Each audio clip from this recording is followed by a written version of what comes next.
Welcome to our ninth support hub, I think it is, isn't it, Tahmina, in 2023. So thank you so much for making time to join us today. The support hub theme for today is CPD reviews and what to do if you are selected. So I'm delighted to be joined, as always, by the brilliant Tahmina. Thank you so much for giving up your time to co-host with me today, Tahmina. And also to Victoria. So Victoria is here as a CPD expert who's going to let us know about her experiences along with Tahmina for different types of CPD reviews you might be asked to complete. So my job today is very simple. I'll be monitoring the question and answer and chat. So I will mute and turn off my camera once we start presenting. So thank you again for joining us. I will hand over to Tahmina to formally start the session today. Thank you. Thank you, Sue.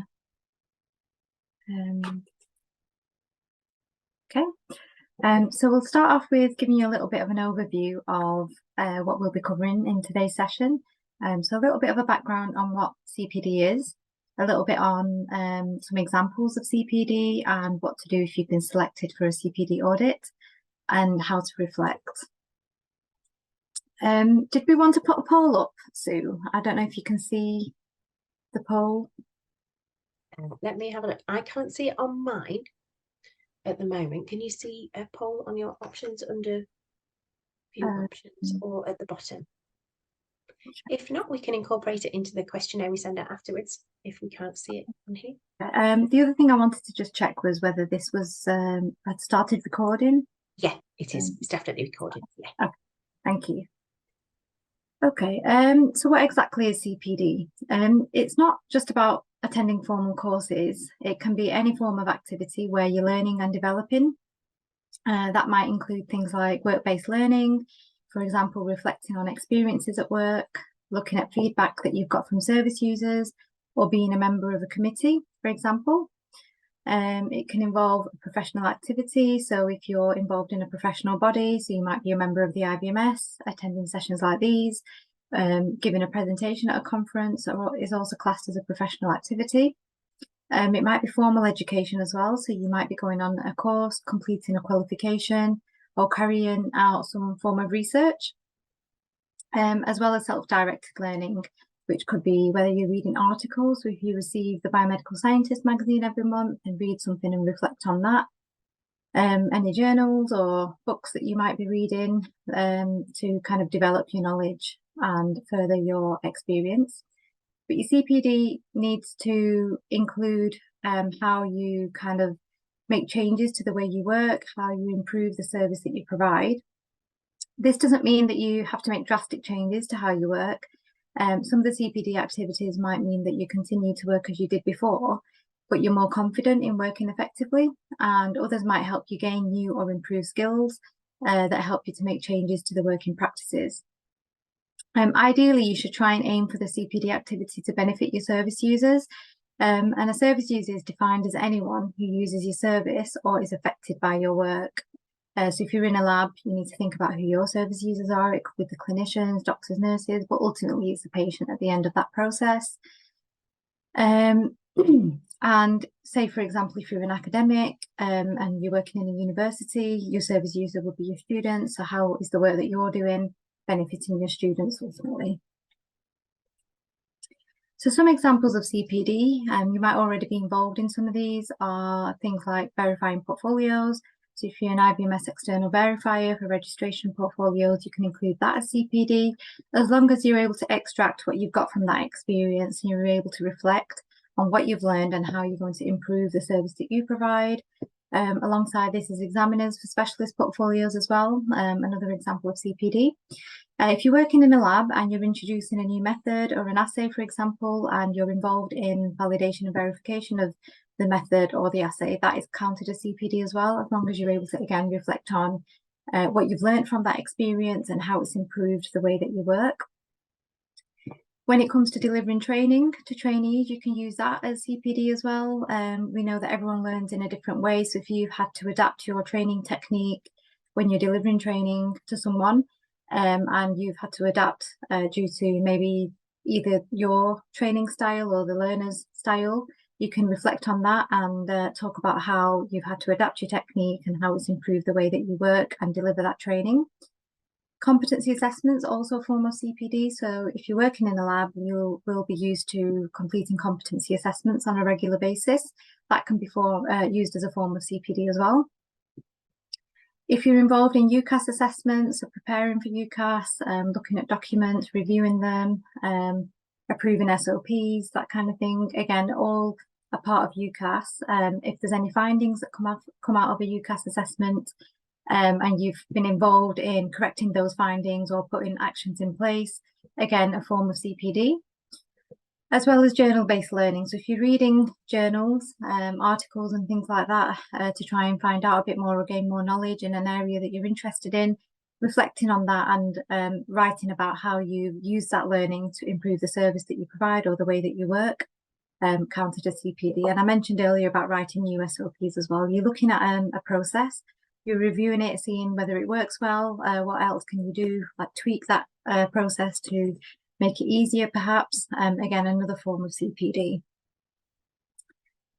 So some examples here. You can use an error or an incident as a form of CPD. If there's been an error in your lab, for example, which has involved you learning from that error and putting actions in place to correct it or prevent that error from happening again, that can be classed as a form of CPD. So this particular example I've got on the screen here is about a methotrexate sample where the results hadn't been reported during the day shift and then a late shift and a night shift. It was passed over onto the next morning when a person came in to take over a shift. So that was classed as an error because that result should have gone out so the patient can be treated. And as a result of this error, the department needed to get all the staff together who were involved in those shifts and do some training. And as part of that training, the staff were taught on the consequences of methotrexate toxicities. And following that, there was a change in the SOP and the processes and the handover documents. So again, a form of CPD where we were able to reflect on the actions that we took to prevent that happening again, but as well as deliver training as well. So all part of continuous professional development. You can also use EQA exercises as an example of CPD. So if you're involved in processing samples for EQA, and for example, you might get a letter back with poor performance or where your results might have been out of range compared to other labs, you'd go back and investigate why that might have been. So you can see on this example here, we've got a few results in the red range, which means that, you know, we had to go back and investigate what was wrong with that. And ultimately we found that it was another assay that was interfering with this particular reagent. Again, a form of CPD because it required investigating, looking at the root cause analysis, and again, putting in actions to prevent that from happening again. So all, again, a part of continuous professional development. Again, something that you will do regularly, you've got your statutory and mandatory training, which involves things like COSH assessments, safeguarding, manual handling, all those kind of things. So I've circled COSH assessments there because this is something that you'll probably be involved in when it comes to writing an SOP or a risk assessment. What you've learned from this particular e-learning module as part of your mandatory training can be applied to the workplace in your daily role when it comes to writing up a COSH assessment. So it's these kind of things that you're doing as part of your daily role without actually realising that it's a form of CPD. So I do think that something that you'll be doing every day can be classed as CPD, but we're just not thinking that that's what it is. And then, you know, reflecting on the CPD activity. So Vicky's going to talk to you a little bit more on how to reflect and what happens when you're selected for a CPD audit. Thank you very much, Tahmina. Yeah, there's some really good examples there of CPD, and I absolutely agree that things that you're doing every day are CPD. If you are performing your role fully to your job description, not necessarily doing anything extra, you are almost certainly doing CPD. You're learning new things all the time. There are scenarios, maybe activities that you can reflect on. Sometimes good CPD is not necessarily actually learning a brand new thing. For example, if you do a competency assessment, it might be a reassessment, you might have done it before, but what you can take away from that is that you're still up to date, nothing's changed, you can be confident in that. And as Tahmina said, if that enhances your confidence and competence, then that's good CPD. The key thing is reflection, to show that you've taken that on board, or how you've thought about it, how it contributes to your practice. So reflection is an important thing, and I think it's fair to say that not all of us like to do it. A lot of us find it quite difficult. It sometimes feels a bit cheesy. I think that's fair enough. But it is a really good thing to practice, and it gets better with practice. It gets easier with practice. It doesn't have to be a huge amount. It can be quite short. You don't have to be writing essays. And you're probably reflecting every day without really realizing it, but you're just sort of doing it in your own thought processes in your head. And for your CPD records, all you need to do is find a way to capture that. And I think one of the things we'll talk to you about a few times as we go through this session is finding a way that works for you is one of the most important things. So everybody might do their CPD slightly differently. They might keep their records in different ways. They might add their reflections at different times. Find a way that works for you. It's got to be something that you can keep up. And as we go through the audit requirements, we'll see that actually one of the best tips I can give is make sure you've got a mechanism by which you write things down on a fairly regular basis, even if you don't add a lot of detail to it at the time. If you get selected for audit, it's one of the biggest tips, or one of the best things you can have prepared is your list of activities, and then you can build your profile from there. When you do reflection, there are a few outcomes to reflection, but you're mostly thinking about, has it benefited you? Has it benefited your department or your team? And has it benefited the patient? How does this impact the patient that you are able to do this, or that you've learned the thing that you've learned? If you can build that in, then that's a good reflection. It doesn't matter how you do it. There are a few templates for reflection available in a few different places, which are really handy. So they give you a nice a set of headers so that you can break down your reflections, some questions to answer. I'm sure a lot of you are familiar with the IBMS's standard template that's been around for a long time. What did you learn? How did it help you? But there are a few different ones available, so it's worth looking around. And even if you just Google it, I've certainly done that before, you can find a few different templates, and you might find some suit you more than others. So I'm going to see if I can move our slides along. I'm not quite getting there.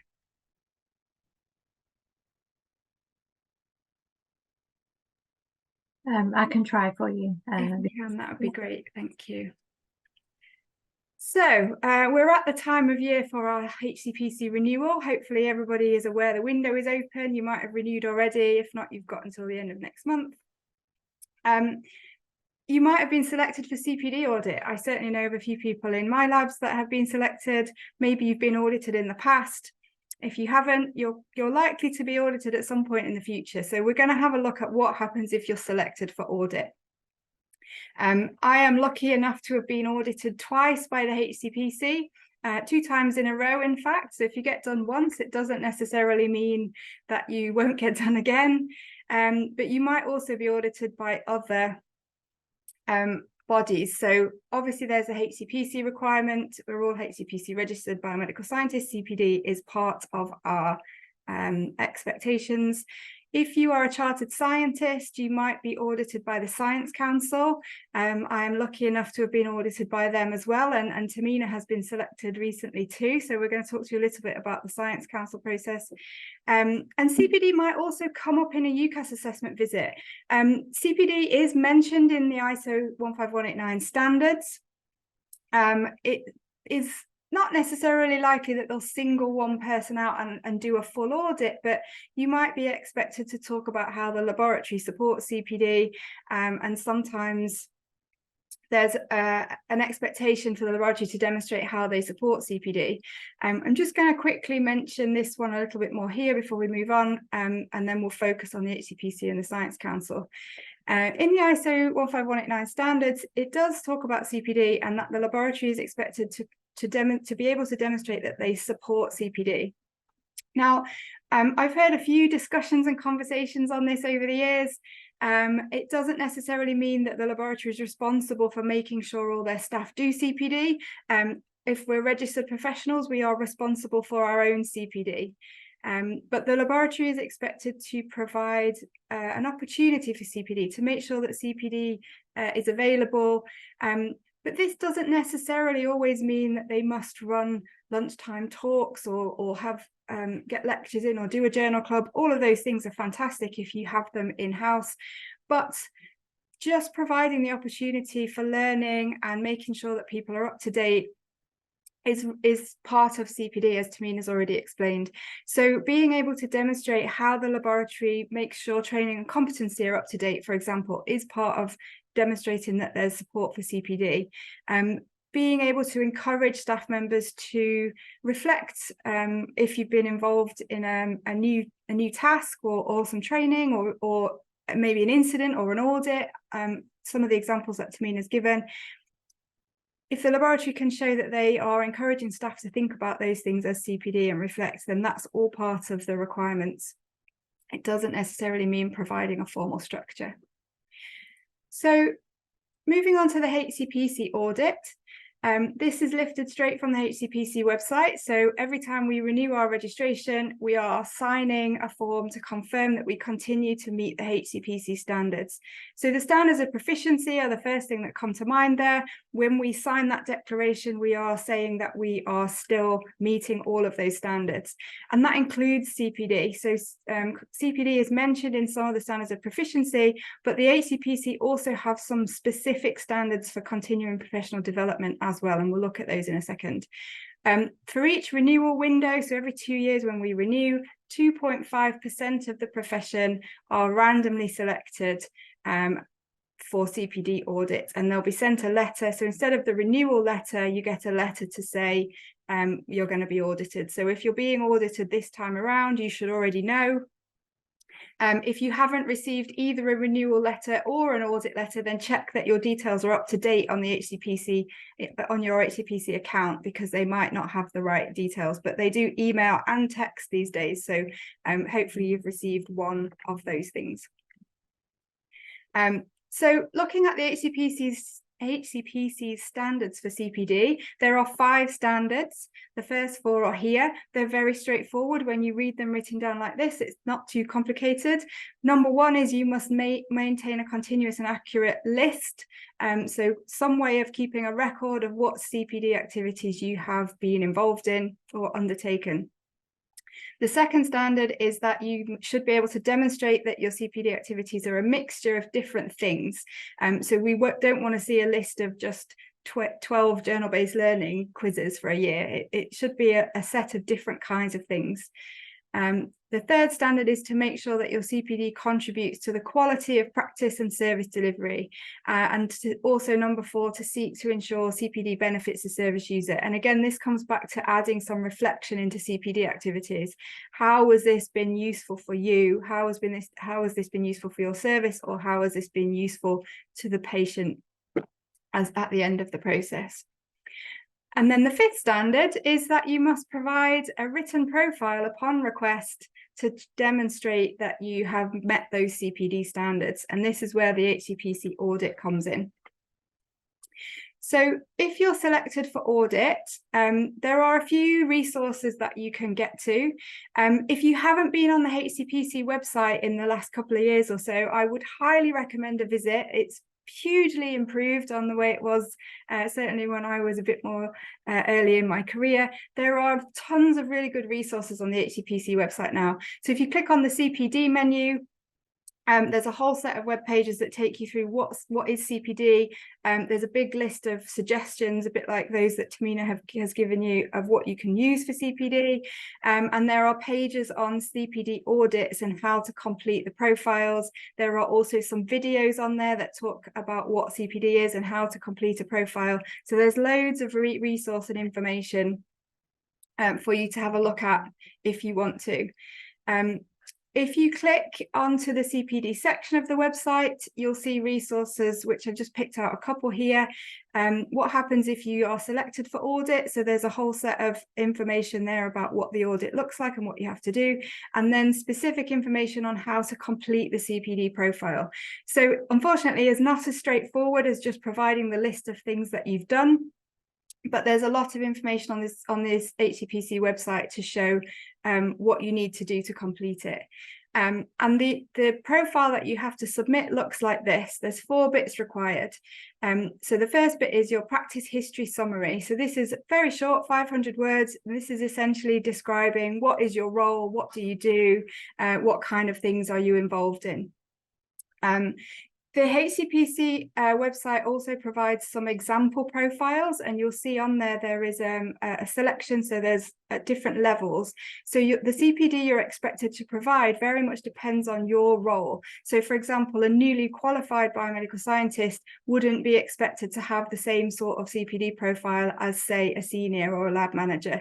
So there are differences between the expectations. The second part of the profile is providing a list of activities. So this is for the last 2 years. So our CPD renewal window is a 2-year process. A list of activities that you've undertaken in date order, and there shouldn't be a gap of more than 2 months, I think it is, when you list your activities. So this is the biggest tip I could give you is to try and find a way to roughly keep that list going at all times, because if you suddenly have to put it together, it's really hard to think back, what did I do 2 years ago? So some people use the IBMS's online CPD tool, which is really good. I personally use my Outlook calendar because I'm on my emails quite a lot, and I put things onto my calendar so that I can look back.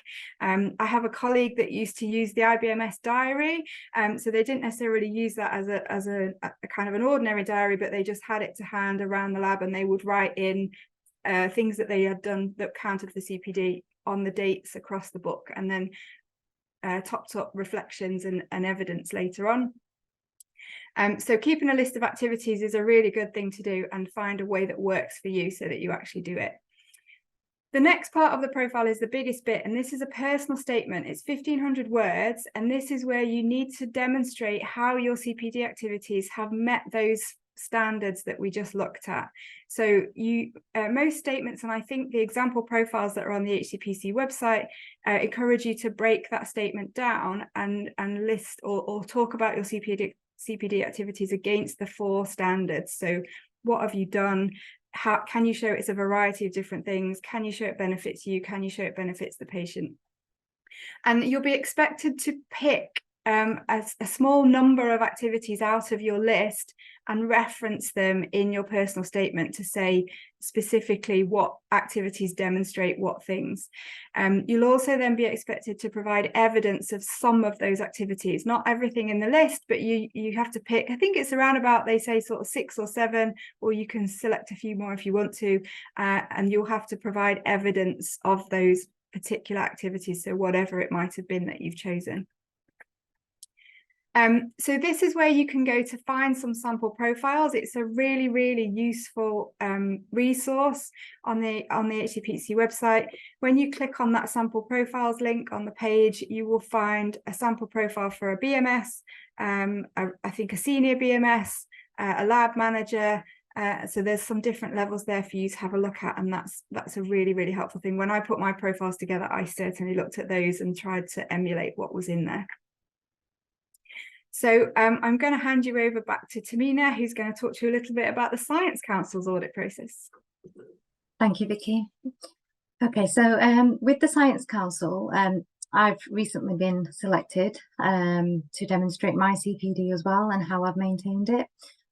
So on the screen there, you can see I've received an email asking them to talk about the CPD activities that I've undertaken within a time frame from October 2021 to October 2022. So the aim of this was to kind of reflect on the CPD activities I've attended in the last 12 months, identify areas that were beneficial, but also those that didn't have the kind of desired effect, and what I learned from that. It's important to understand that the review is about you. So if you are selected for an audit, it's about you, not about anyone else. But the statements that you make need to relate to your work. So this was my work as a chartered scientist. So I needed to kind of demonstrate my CPD activities and how they meet the level of a chartered scientist. It's really important to expand on the statements that you make sure that any details that you've provided are clear, and you need to provide examples of how the CPD activity at chartered scientist level has benefited the department that you work in, how has it benefited the service users, and how has it contributed overall towards your own professional development. So the form has 6 sections that you need to complete, and the information you provide will be used by the Institute's assessment team to determine whether you're meeting the standards. And where possible, you need to be linking your statements to examples of your professional profile.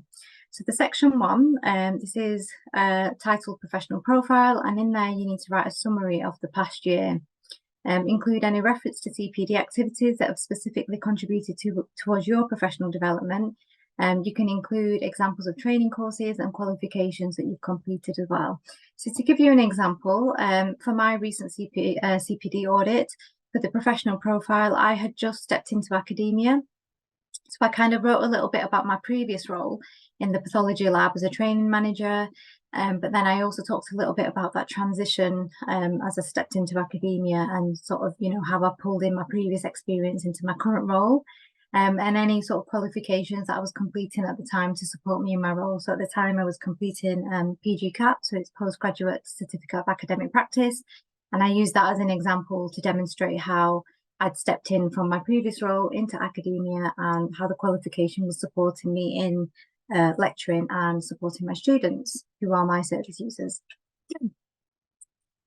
Section 2 is talking about the CPD that's relevant to current and future practice. So this section provides any registrants with the opportunity to show that they've undertaken a mixture of activities. Now, registrants need to show that they've got evidence of learning in at least 3 categories. So these are the categories. You've got work-based learning, so where you're working as part of a team, or work shadowing. Professional activity I mentioned earlier, where you might be involved in a professional body such as IBMS, or even being registered with the HCPC. Formal education, which includes completing a qualification or attending an external course or conference, as well as self-directed learning, such as reading journals, reviewing books and articles, and taking part in voluntary work or being involved in public service. So you need to demonstrate evidence of learning in at least 3 of these categories, but you need to show how you might meet 2 of those categories quite exceptionally. So you can put a little bit more in 2 of the categories, and that's what they're looking for when it comes to assessing. Section 3 would be a statement with examples of how your CPD activities contributed to the quality of your professional practice and service delivery. So what activities you've listed in the previous section, so section 2, you'll take out examples of that list. So take out examples of activities from section 2, and you will write about how they've improved the way that you work. So for example, if you've written on your list of CPD activities that you've attended a conference, for example, and you've joined a lecture, reflect on that and talk about how it's improved the way that you work, whether you've made changes to the way you work. If you've completed a qualification, for example, and you've listed that in section 2, talk about how that's improved your learning, helped you to develop your knowledge and your experience and any skills that you've gained. And you need to discuss how the recent CPD activities have benefited you personally, and how it's contributed to your professional practice and the outcomes of the service that you provide. And then you have the 4th section, which is a statement of examples of how the CPD has benefited the users of your work. So again, going back to the activities that you've listed in section 2, instead of talking about how it's contributed towards your professional practice, this section is talking about how it's contributed towards benefiting service users. So any activities that you've completed, has it benefited the employers, customers, students, patients, whatever role you're in, and how that's applicable to you? Evidence might include experiential activities, things from appraisals, any changes in practice or service delivery. So this could be where at the beginning, when I talked a little bit about errors and incidents, a CPD activity that involves an error might be how the way that you reflect on that would sort of include how you've benefited the users of the work. So any errors or steps that you've changed in that process ultimately benefits a patient if it's an error that's happened in the lab. And then section 5 is talking about future planning. So reflect on the learning points during the year, so all the activities that you've already completed, but discuss some of the positive and negative aspects of that. So anything that's contributed quite positively and anything that you might not have quite met in the past year. So outline what you'll do differently in the coming year. Things that you've got planned. So again, this is where your appraisals will come into handy. If there's anything in your appraisals and meetings that you've discussed with your line manager of things that you want to be completing, that can go into the future planning section. And give a broad outline of the CPD activities you plan to undertake in the forthcoming year. So again, write a little bit of a summary of the kind of things that you want to put yourself forward for. And then section 6 is a summary of CPD activities. So similar to what Vicky was talking about earlier for the HCPC list, this will be a table where you list all the CPD activities that you've taken part in throughout that year in a chronological order. So you need to put the dates down of when you've completed those CPD activities. So those are your 6 sections. And once you've submitted your CPD for the assessment, you should receive an email to acknowledge that the submission has been received, and someone will check that all the information that you've submitted is there, and then we'll have trained assessors that will review the completed documentation and check that the CPD activities that you've submitted and the reflection meet the standards of competency for the Science Council. And then you'll get an outcome assessment letter, which will be sent to inform you of the outcomes of the assessment against the competencies and the requirements. And it will include where examples of exemplary practice have been noted by the assessors. So there'll be some outcomes, which one of them will be where you've met the standards, so you remain on the register and not required to undergo another assessment for at least 12 months. And then we have standards where they haven't been met. So if the information's been incomplete or there's missing information, you'll be informed and then you'll be provided 3 months to submit the required information. If after the assessment the new evidence meets the standards, then that's fine, you'll remain on the register. Otherwise, you'll be automatically selected for an audit in 12 months' time. If after assessment the new evidence is still not sufficient to meet the standards or the specific deadline is reached without submitting the new evidence, then you fail the assessment and will be removed from the register, which means that you will no longer be able to use the post-nominal designation letters of whether it's chartered scientist or registered scientist, for example. So these are the outcomes. Just wanted to share a little bit about CPD awards as well. So if you have submitted a CPD profile and you've been successful, you can also be awarded by the Science Council. So Vicky was successful in this a couple of years ago.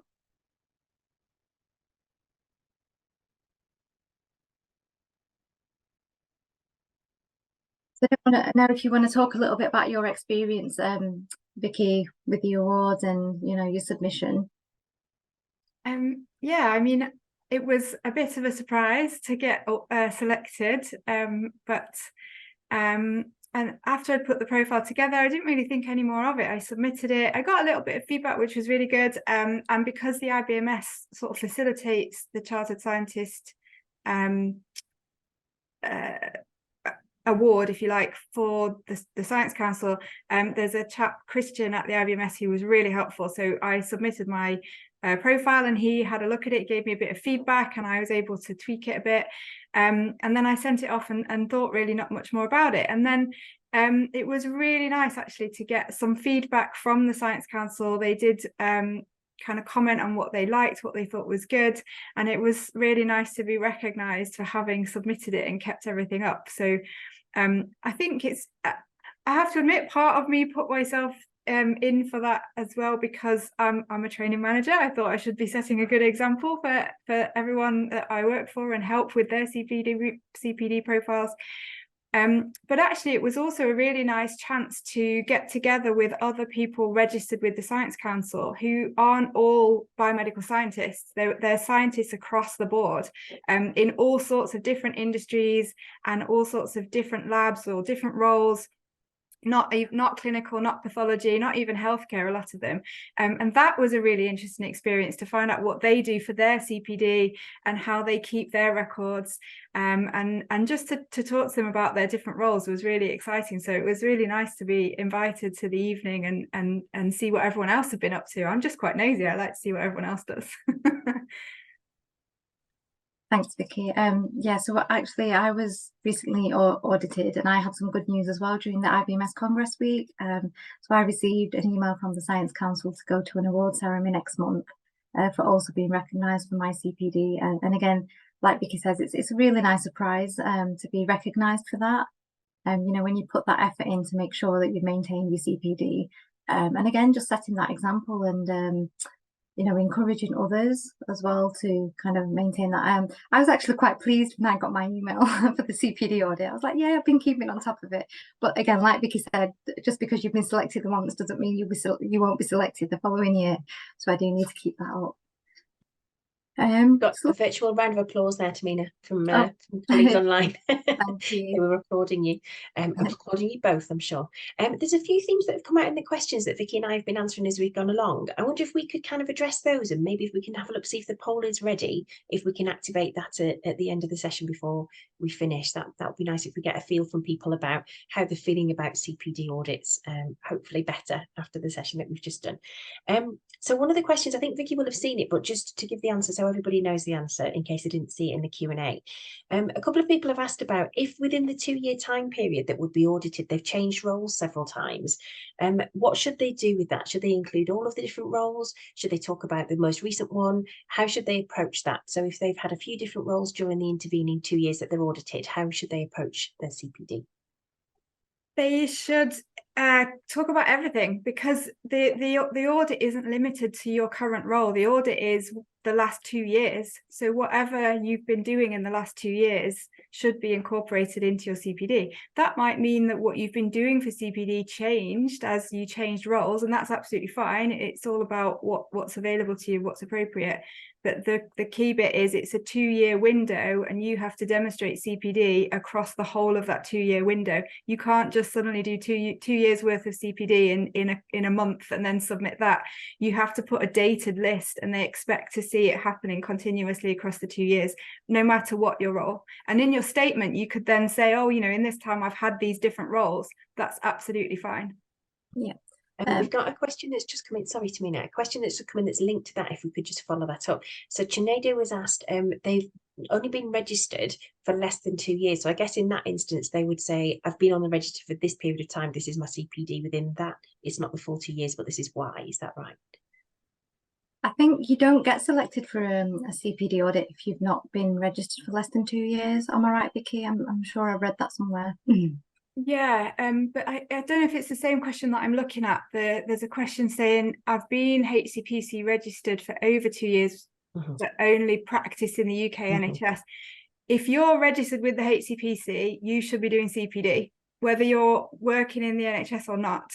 If you're not, don't be registered, is the short answer. You don't necessarily need to be practicing in the UK to do CPD. You can be doing CPD wherever you are. And if you got your registration before you're practicing in the UK, the likelihood is you're practicing somewhere in an equivalent role, and that's how you got your registration in the first place. So you still need to demonstrate CPD over that. If you were registered for the whole 2 years, you still need to demonstrate CPD for that 2-year period, wherever it is.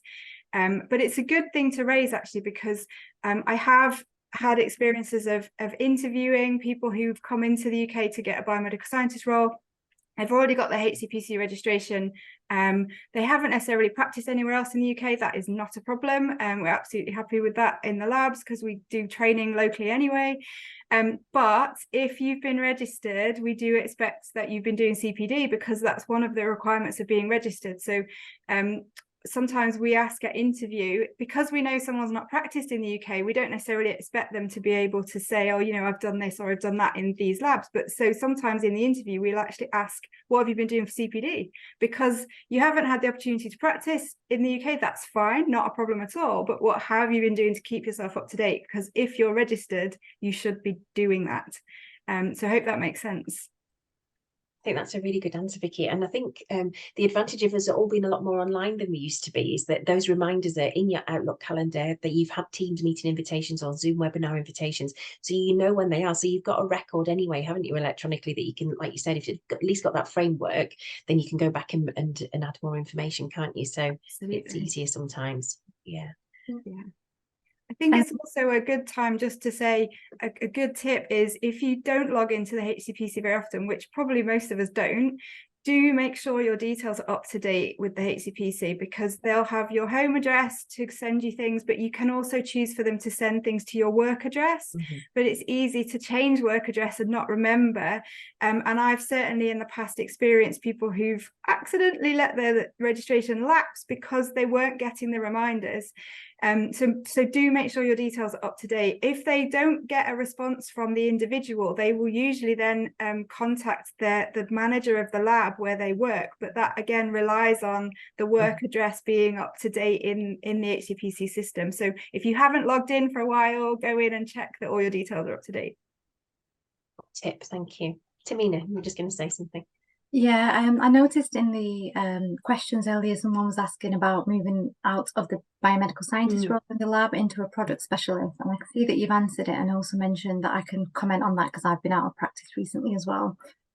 So yeah, I've been maintaining my CPD. I am still on the HCPC register, so I do have to demonstrate that I'm keeping up to date with my CPD.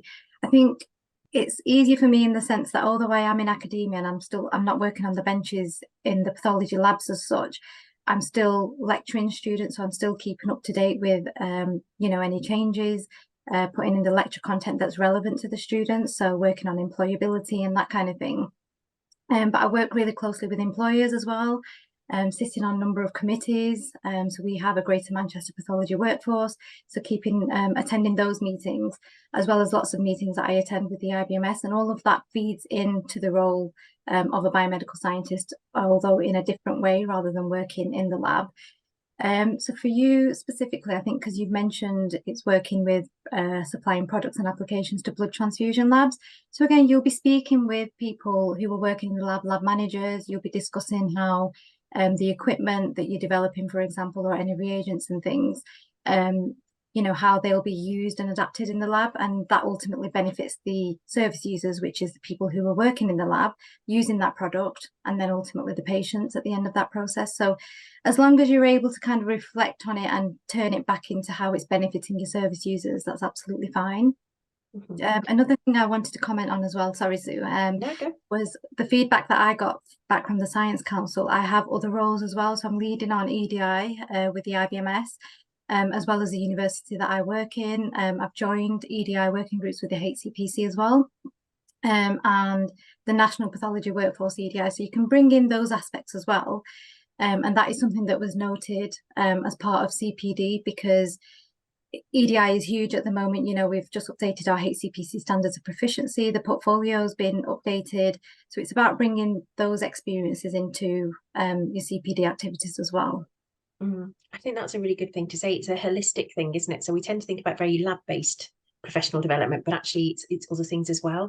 So it's using your network and going to things. A few people have said, does this count, coming to this today? So sitting there for 45 minutes doesn't count, but reflecting on what we've talked about and how you're going to apply that in your practice, and then writing that down, that will count as CPD, because you can talk about if you've identified any gaps, or if it's helped you to think, actually, I need to keep more accurate records, I'm going to go and action that now. All of those things are really good things to do. And I think we can't say it enough times. If you log it as you go, it's just so much easier when you get to the other end. So yeah, that would be the top tip, wouldn't it? Someone's asked a very quick question: is the HCPC registration just related to the UK? The answer to that is yes. They're the regulator in the UK. So if you were working in a different country, there will be a different regulator. So that's a quick one to answer.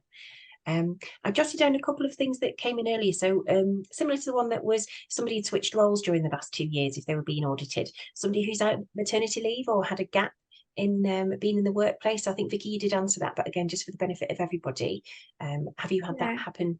So I think it depends on how big the gap was. So obviously some people take different lengths of time away for either maternity leave or other reasons. There is an option for deferral. So you can apply to the HCPC for a deferral if you are selected until the next cycle. And that's appropriate when there's been a large gap in practice.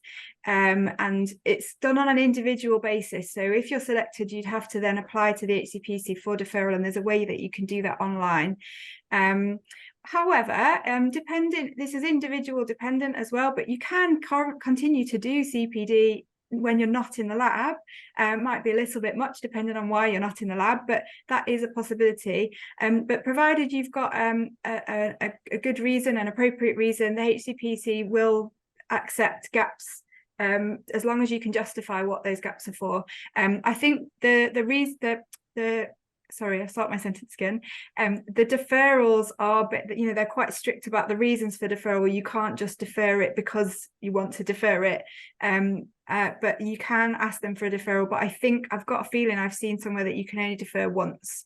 So be careful if you use that, because you will be then expected to do it next time. I think, though, just to add to that, because a few people have asked about time periods, and as Tahmina said before, if you're newly registered, you won't be selected for audit. So if you've been registered with the HCPC for less than 2 years, they don't select you for audit.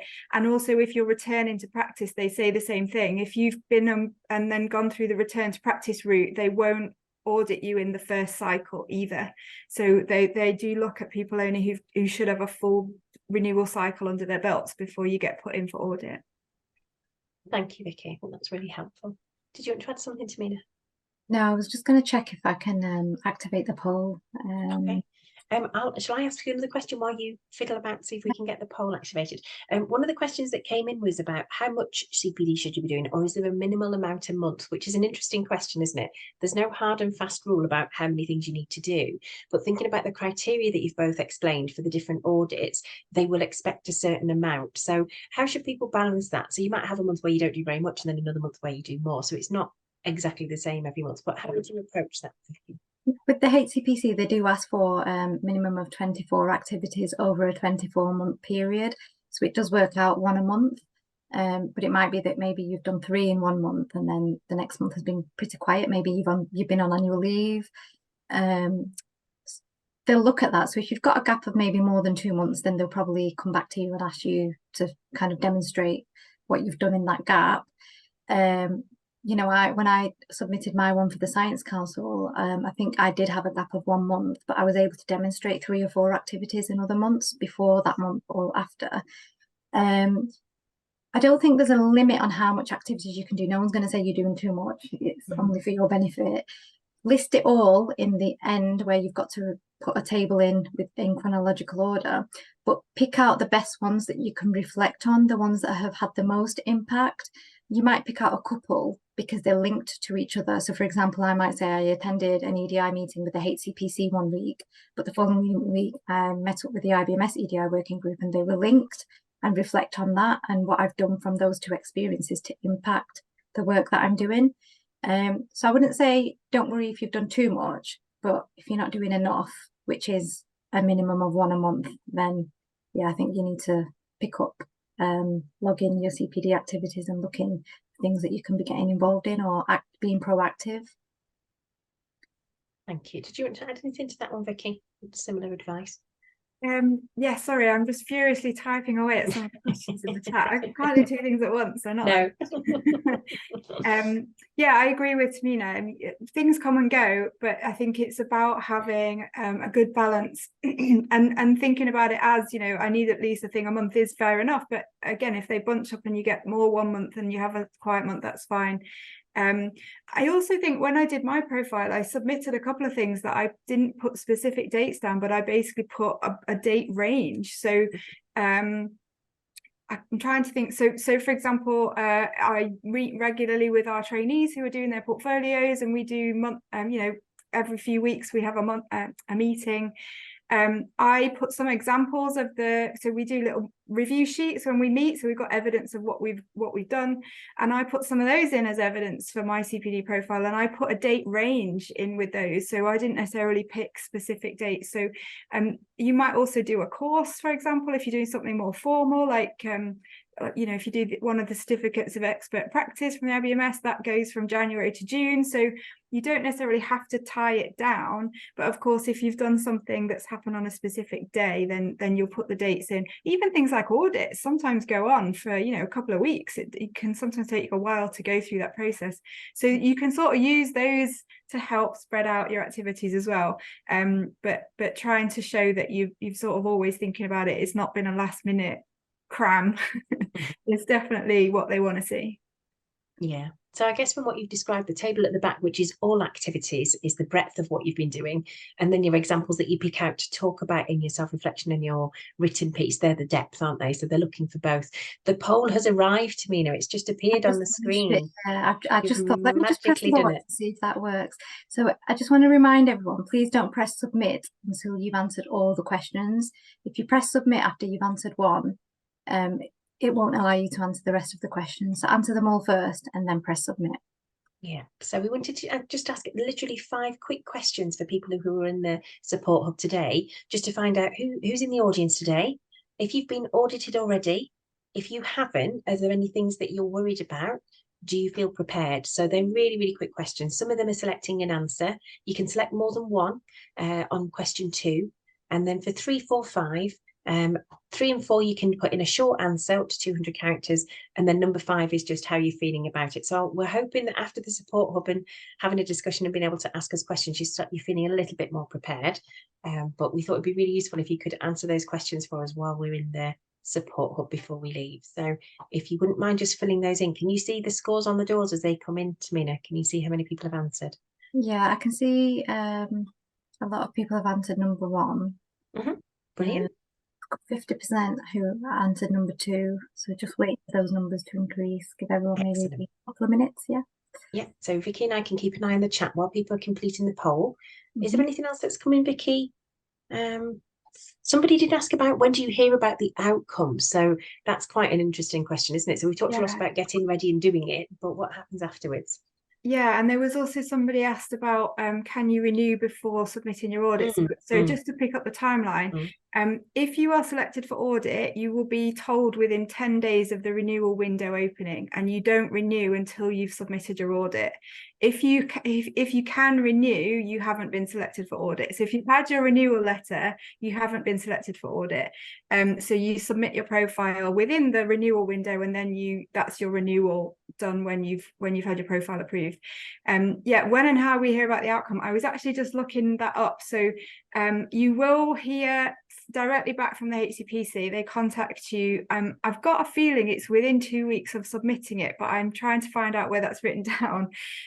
You definitely, the time window for being told you're being audited is within 10 days of the renewal window starting.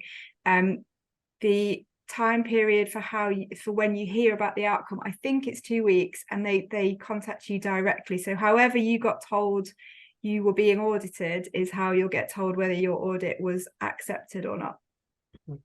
And somebody's just checking the time period. So for this renewal cycle, is it September 21 to September 23? They're the dates that they will be looking for you to evidence your CPD.